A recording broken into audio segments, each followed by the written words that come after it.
구약성경 신명기 34장 1절로 12절입니다. 구약성경 신명기 34장 1절로 12절입니다. 제가 가진 성경은 구약성경 318쪽이 있습니다. 이제 우리 가운데 주신 말씀을 봉독해 들을 때 살아계신 하나님의 음성을 우리 모두가 들을 수 있기를 원합니다. 모세가 모압 평지에서 느보산에 올라가 여리고 맞은편 비스가 산꼭대기에 이르매 여호와께서 길르앗 온 땅을 강까지 보이시고 또 온 납달리와 에브라임과 므낫세 땅과 서해까지의 유다 온 땅과 네겝과 종려나무의 성읍 여리고 골짜기 평지를 소할까지 보이시고 여호와께서 그에게 이르시되 이제 내가 아브라함과 이삭과 야곱에게 맹세하여 그의 후손에게 주리라 한 땅이라. 내가 내 눈으로 보게 하였거니와 너는 그리로 건너가지 못하리라 하시매 이에 여호와의 종 모세가 여호와의 말씀대로 모압 땅에서 죽어 벳볼 맞은편 모압 땅에 있는 골짜기에 장사되었고 오늘까지 그의 묻힌 곳을 아는 자가 없느니라. 모세가 죽을 때 나이 120세였으나 그의 눈이 흐리지 아니하였고 기력이 쇠하지 아니하였더라. 이스라엘 자손이 모압 평지에서 모세를 위하여 애곡하는 기간이 끝나도록 모세를 위하여 30일을 애곡하니라. 모세가 눈의 아들 여호수아에게 안수하였으므로 그에게 지혜의 영이 충만하니 이스라엘 자손이 여호와께서 모세에게 명하신 대로 여호수아의 말을 순종하였더라. 그 후에는 이스라엘에 모세와 같은 선지자가 일어나지 못하였나니 모세는 여호와께서 대면하여 아시던 자요 여호와께서 그를 애굽 땅에 보내사 바로와 그의 모든 신하와 그의 온 땅에 있는 모든 이적과 기사와 모든 큰 권능과 위엄을 행하게 하심에 온 이스라엘 복전에서 그것을 행한 자이르라. 아멘. 중세교회가 부패하고 지나치게 제도화되어 생명력을 잃어가고 있던 때 1517년 10월 31일 독일 구텐베르그 성당 정문에 95개의 반박문을 붙이고서 교회의 잘못을 짚고했던 마르틴 루터의 외침을 시작으로 종교개혁의 불길은 급속도로 전 유럽을 향하여 퍼져갔습니다. 교회의 오래된 잘못된 관습과 성경으로부터 벗어난 그 오류를 시정하자는 순수한 차원에서 시작되어진 개혁의 외침이었는데요. 이 개혁의 외침은 교회뿐만 아니라 사회의 모든 잘못되어진 그런 개혁으로까지 이어져 갔습니다. 당시 교황청에서는 베드로 성당을 건축하는데 막대한 건축비가 들 것을 걱정해서 바로 그 건축비를 모금하기 위한 방편으로 생각 끝에 면죄부를 만들어서 파는 것이었습니다. 태질 신부가 웅변가로서 면죄부를 사게 되어지면은 연옥에 가 있는 선조들이 천국으로 들어가게 되어진다고 하는 그 연설을 듣고 수많은 사람들이 앞을 다 두어서 조상들의 이 면제를 위해서 면죄부를 구입했습니다. 성경 그 어디를 보아도 면죄부로 인하여서 구원받는다는 이야기가 없는데 교황청에서 이 일을 하게 되어진 거죠. 결국 이러한 일들로 말미암아서 종교개혁이 일어나게 된 겁니다. 오늘은 마르틴 루터에 의해서 종교개혁이 일어났던 497주년이 되어지는 바로 종교개혁 기념주일입니다.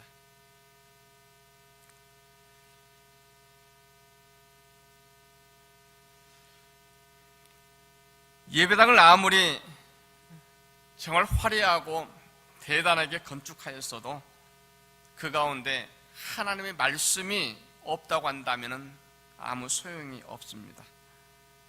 내가 아무리 오랜 시간 동안 믿음 생활을 해왔다고 할지라도 나를 살게 하고 믿음으로 사람으로 움직이게 하는 하나님의 말씀이 내 안에 없다고 한다면 나 역시 아무 소용이 없습니다. 요한복음에 보면은 이렇게 시작되어집니다. 태초의 말씀이 계시니라. 이 말씀이 하나님과 함께 계셨으니 이 말씀은 곧 하나님이시니라. 그가 태초에 하나님과 함께 계셨고 만물이 그로 말미암아 지은 바 되었으니 지은 것이 하나도 그가 없이는 된 것이 없느니라. 그 안에 생명이 있었으니 이 생명은 사람들의 빛이라. 빛이 어둠에 비치되 어둠이 깨닫지 못하더라. 여기에 보면 하나님께서 처음부터 말씀 가운데 계셨던 것을 말씀합니다. 말씀으로 세상을 지으셨습니다. 말씀으로 온 세상 역사 가운데 임하셨습니다. 그 하나님께서 지금까지 우리와 함께 해주십니다. 오늘 또 그 하나님께서 예배 가운데 또 말씀으로 역사하십니다. 우리는 오늘 우리에게 주신 말씀을 가지고 또 새로운 한 주를 살아가게 되어집니다. 우리 믿는 사람들은, 하나님의 백성들은 늘 주의 말씀으로 살아가는 사람이라고 하는 것을 우리는 기억해야 됩니다. 그래서 우리가 믿음 생활 가운데 늘 주의 말씀이 우리 가운데 있어야 됩니다. 개혁이라고 하는 그 단어를 보면은 리포메이션이라고 하는 단어를 사용하는데요, 이것은 엉망이 되어버린 어떤 형식이나 체제, 또 어떤 판을 뜻하는 폼, 그 폼을 다시 짜는 포맷입니다. 다시 말하면 바이러스에 감염된 컴퓨터의 시스템을 치료하기 위해서는 디스크를 모두 다 지우고 운영체제를 다시 설치해서 처음 상태로 되돌려 놓는 것처럼 온갖 거짓된 정보와 잘못된 습관, 또 파괴적인 영성, 이기적인 인간의 욕망과 더러운 행동으로 완전히 엉망진창이 되어져 버린 신앙 체계를 완전히 지우고 하나님의 말씀으로 다시 세우자는 것입니다.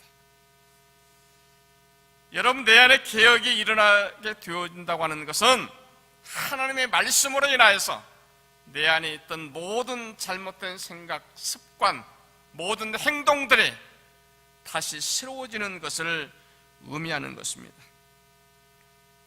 오늘 말씀은 신앙의 영웅 모세의 마지막 모습을 기록하고 있는 말씀입니다. 우리는 지금까지 믿음 생활을 하면서 모세에 대해서 수도 없이 많이 들어왔습니다.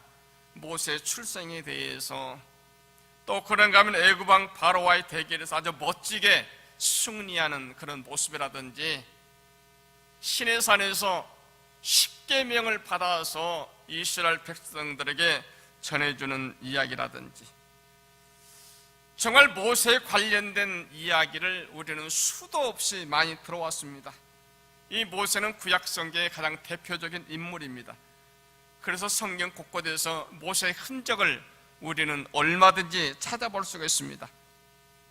그래서 믿음 생활을 하는 사람들은 누구나 모세에 대해서는 많이 안다고 생각합니다. 근데 여러분, 오늘 말씀 5절 6절에 보면은요, 이에 여호와의 종 모세가 여호와의 말씀대로 모압 땅에서 죽어 벳볼 맞은편 모압 땅에 있는 골짜기에 장사되었고 오늘까지 그의 묻힌 곳을 아는 자가 없느니라, 이렇게 기록합니다. 구약성경의 가장 대표적인 인물이요, 구약성경 가운데 창세기, 출애굽기, 레위기, 민수기, 신명기, 이 율법서 5사람을 지은 사람이요, 또 율법의 전수자로 알려진 구약의 가장 유명한 인물 모세. 그럼에도 불구하고 그 모세가 지금까지 어디에 묻혀 있는지 아는 사람이 없다는 것입니다. 여러분, 좀 아이러니하지 않습니까? 근데 사실 하나님께서 이렇게 하셨다고 하는 겁니다. 하나님께서 모세라고 하는 인물을 세우셔서 참으로 수없이 많은 놀라운 일들을 이루셨음에도 불구하고 하나님께서는 모세라고 하는 그 어떤 인물에 대해서 더 이상 알게 하려 하지 않습니다. 모세를 통해서 주셨던 하나님의 말씀, 모세를 통해서 이루셨던 하나님의 그 놀라운 그 역사들을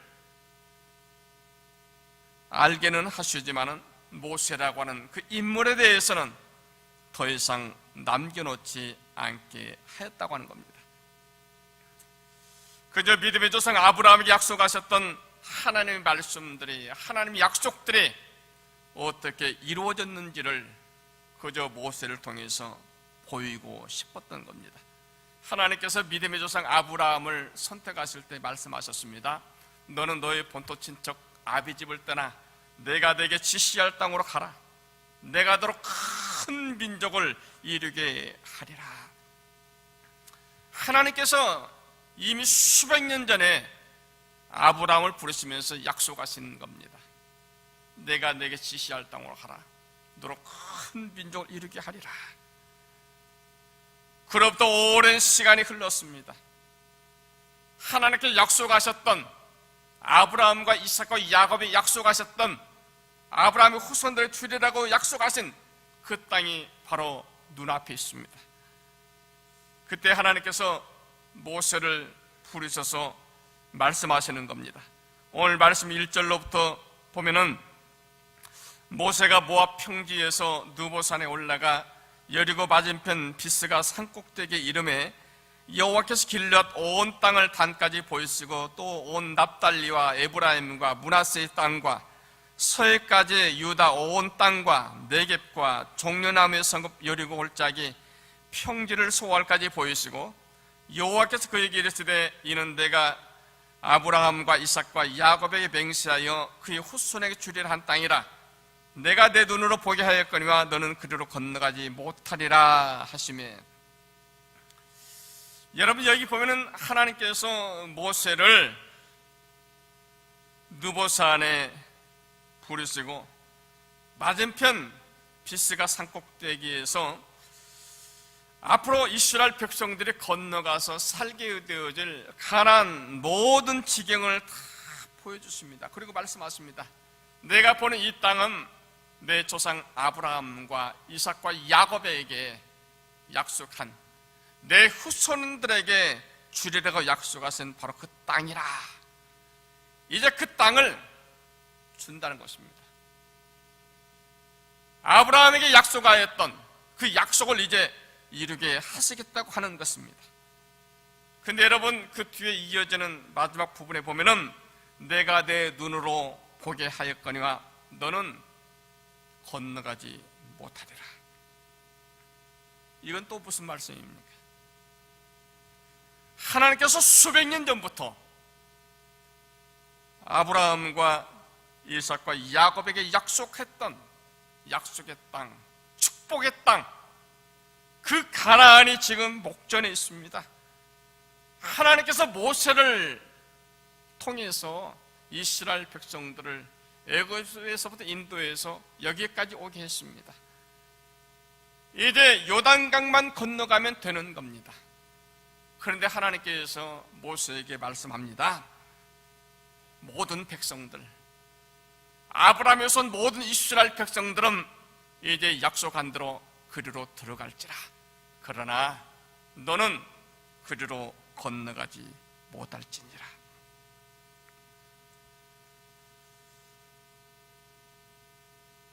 다른 사람은 몰라도 모세는 그래도 들어가야 되지 않겠습니까? 그런데 하나님께서 말씀하시는데 다른 모든 사람들은 다 들어가게 하시면서 모세에게는 들어가지 못한다고 말씀합니다. 이것을 과연 우리가 어떻게 설명해야 되지요?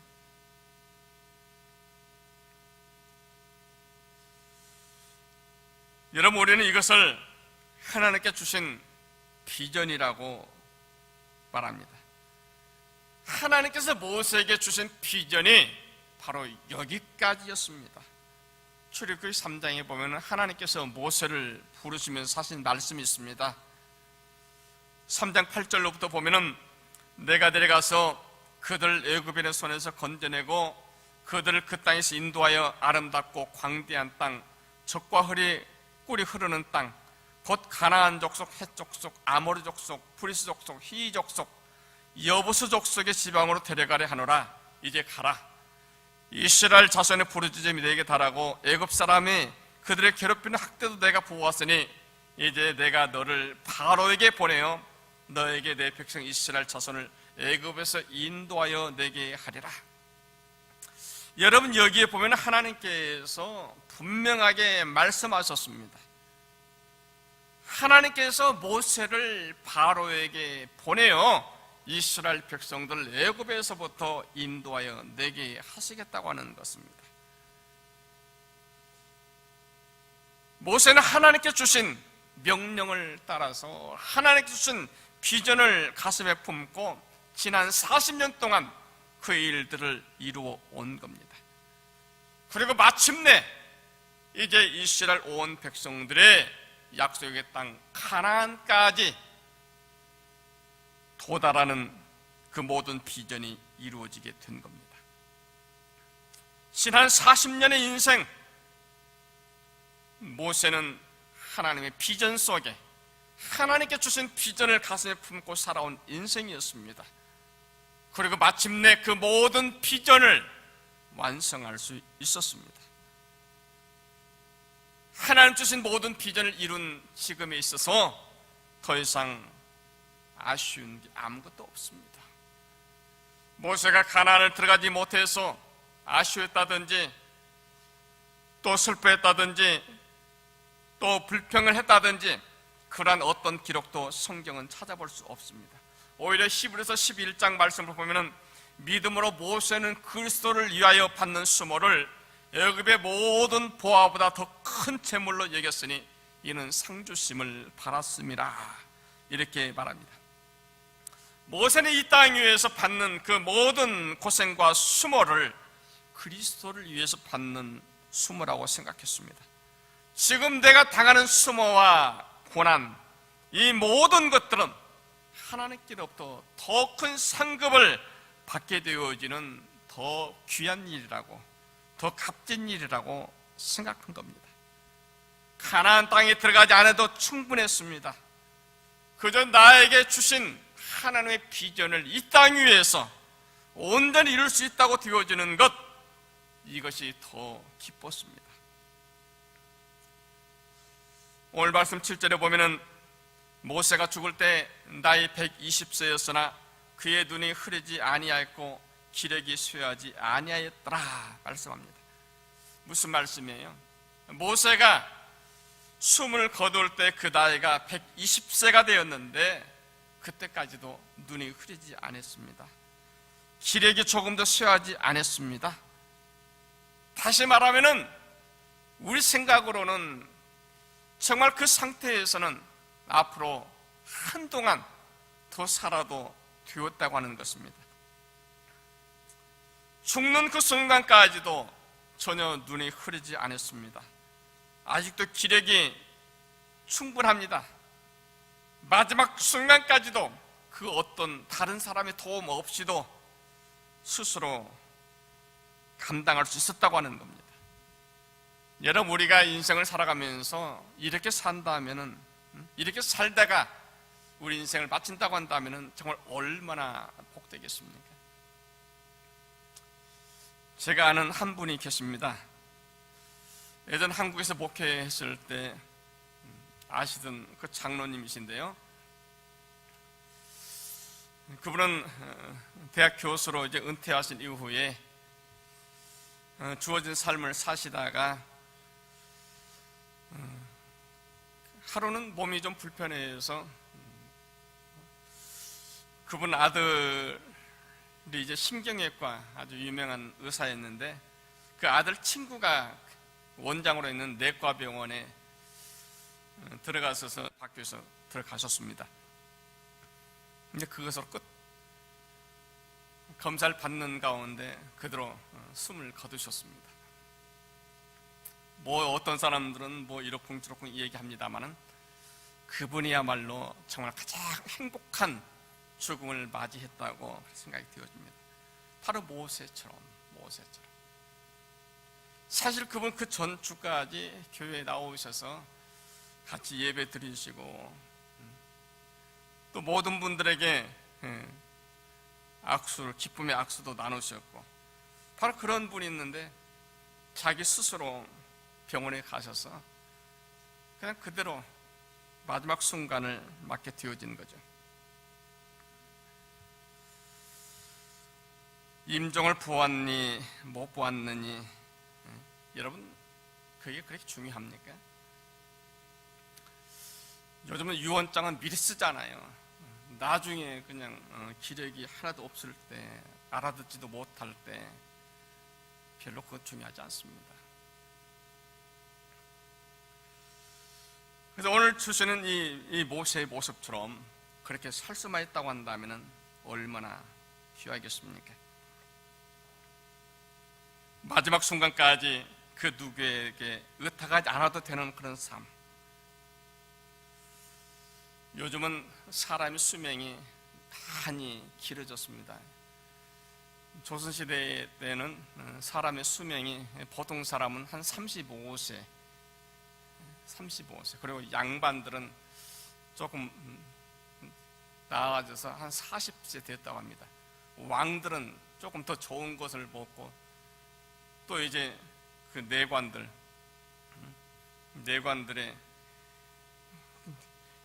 철저한 관리를 받으니까 조금 더 살아서 46세. 여러분, 지금 우리 보통 사람의 삶에 의하면은 이조 시대 그 왕들보다 배를 더 살고 있잖아요. 배를 더. 그래서 요즘 이제 건강 100세를 이제 논하면서 사람들의 마지막 꿈이 있다고 합니다. 마지막 꿈이 있는데 그것은 바로 9988234. 99세까지 팔팔하게 살다가 한 2, 3일 동안 그냥 병원에 있다가 그냥 가는 거. 이것이 바로 보통 요즘 사람들의 소망이라고 하잖아요. 근데 요즘 이제 한 단계 업그레이드 해가지고 이게 좀 바뀌었습니다. 998823884. 99세까지 팔팔하게 사시다가 2, 3일 동안 병원에 있다가 다시 일어나서 팔팔하게 살다 가는 겁니다. 그렇게 되면 참 좋겠지요. 근데 그렇게 되어지면 며느리들이 별로 안 좋아합니다. 근데 오늘 모세의 모습을 보니까요, 그건 아예 비교가 안 돼요. 120세를 살면서 마지막 순간까지도 눈이 흐리지 않았습니다. 기력이 쇠하지 않았습니다. 그래서 모세의 건강 비결을 연구한 사람들이 어떻게 그렇게 살 수 있는가 연구해 보았더니, 모세는 평소에 등산을 많이 했다고 합니다. 등산. 호렙산에 날마다 양떼 끌고 올라갔다 내려갔다 하면서 등산을 열심히 하면 오래 삽니다. 여기는 산이 없기 때문에 날 잡아서 나이등 마운틴이라도 한 번씩 올라가는 것, 그것이 건강에 사는 비결입니다. 그리고 또 하나는 기도 생활을 아주 잘했다는 겁니다. 한 번 기도를 했다면 40일, 시내산에 한 번 들어갔다면 40일씩. 더 중요한 것이 있는데요, 이것은 비전을 품고 살았다고 하는 겁니다. 비전. 모세가 스스로 고백했잖아요. 사람의 연수가 70이요 강건하면 80이라. 모세 스스로가 생각하는 보통 인간의 수명을 70년, 80년 생각했는데 본인은 120세를 살았다고요. 근데 그렇게 살게 된 비결은 하나님께서 주신 비전이 있었기 때문에, 비전을 가지고 사는 사람은 그 비전을 다 이루는 순간까지 절대 죽는 법이 없습니다. 그래서 중요한 것은 내가 이 세상을 그저 얼마나 오랫동안 살아가느냐 이게 중요한 게 아니고요, 하나님께서 나에게 주신 비전을 내가 지금 품고 있느냐 이겁니다. 하나님께 나에게 주신 비전이 없다고 한다면 사실 우리는 살아도 살아있는 목숨이 아닙니다. 그저 내 생명이 다하는 그 순간까지 하나님께서 나를 통해서 이루어 가실 하나님 나라의 비전 가운데 살아가는 것입니다. 그저 우리가 이것저것 뭐 다 하겠다고 욕심내지 않아도 됩니다. 그저 하나님께 나에게 맡겨주신 그 모든 것들 믿음으로, 감사함으로, 기쁨으로 담당하면 되는 겁니다. 모세는 분명히 하나님께 주신 비전을 알고 있었습니다. 그리고 자신에게 주어진 모든 비전이 끝나가고 있다고 생각할 때 눈의 아들 여호수아를 불러서 그에게 안수하고 모든 이스라엘의 지도를 다 맡깁니다. 9절 말씀에 모세가 눈의 아들 여호수아에게 안수하였으므로 그에게 지혜가 충만하니 이스라엘 자손의 여호와께서 모세에게 명령하신 대로 여호수아의 말을 순종하였더라 말합니다. 앞으로 이스라엘을 인도할 사람은 더 이상 모세가 아니라 여호수아라고 하는 겁니다. 모세는 여호수아에게 그 모든 대업을 다 맡기고 아주 깨끗하게 퇴장을 합니다. 그리고 그 이후로 그 누구도 모세의 흔적을 찾아볼 수 없습니다. 성경은 그래서 그렇게 말합니다. 오늘까지 그의 묻힌 곳을 아는 자가 없느니라. 지금까지도 모세의 묻힌 곳을 아는 사람이 없습니다. 종교개혁자 가운데 한 사람인 존 칼빈이 나이 56세가 되어서 세상을 마감합니다. 존 칼빈이 죽음을 앞두고 유언을 하는데요, 내 무덤에는 비석을 세우지 말라. 아무도 내가 묻힌 곳을 알지 못하게 하라고 하는 겁니다. 어쩌면은 이 칼빈은 모세의 모습을 기억하고 있는 듯 합니다. 그래서 그의 유언에 따라서 칼빈이 죽은 후에 제네바에 있는 어떤 한 공원 묘지에 묻히긴 했는데 그의 묘지를 아는 사람이 한동안 아무도 없었다고 하는 겁니다. 그저 내가 살아가는 삶의 흔적을 남기지 않아도 되는 것입니다. 할 수만 있다고 한다면 내 사는 마지막 순간까지 다음 세대를 잇는 그저 자그마한 다리 역할을 할 수만 있다고 한다면 그것으로 충분한 겁니다. 나를 통해서 내 다음 세대에 조금이라도 도움이 될 수만 있다고 한다면 그것으로 감사한 겁니다. 모세는 바로 그 일에 충성한 사람이었습니다. 그 사람 모세에 대해서 성경은 이렇게 기록합니다.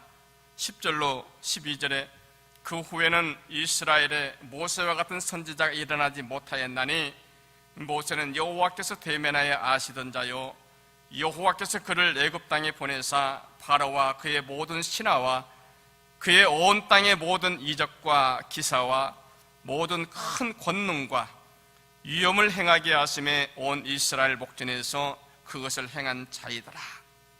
성경은 말합니다. 모세 이후 그 누구도 모세와 같은 선지자가 없었다고 말합니다.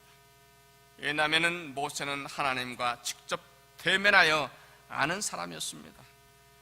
바로와 신하들 앞에서 하나님의 큰 권능과 이적과 기사를 행하던 자였습니다.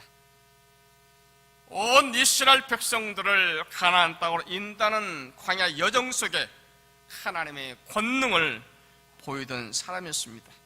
모세 이후로 그 어떤 선지자도 이러한 사람이 없었습니다. 앞으로 시간이 많이 흐른 다음 어떤 사람들이 나를 기억하고자 할 때 그저 정말 그분은 하나님을 진심으로 사랑하는 사람이었습니다. 정말 그분은 교회를 정말 많이 아끼고 사랑하는 사람이었습니다. 이렇게 기억되면 좋을 것 같습니다. 적어도 하나님의 비전, 하나님께서 주신 믿음의 비전을 마음에 품고 살아가는 사람이라고 한다면 아마 이 땅에 살아가는 많은 사람들은 그분을 그렇게 기억할 겁니다. 하나님을 진정 사랑한 사람, 하나님의 교회를 참으로 아끼고 사랑했던 참으로 귀한 분으로 하나님께서 오늘 말씀을 통해서 우리에게 이것을 다시 한번 일깨워 줍니다.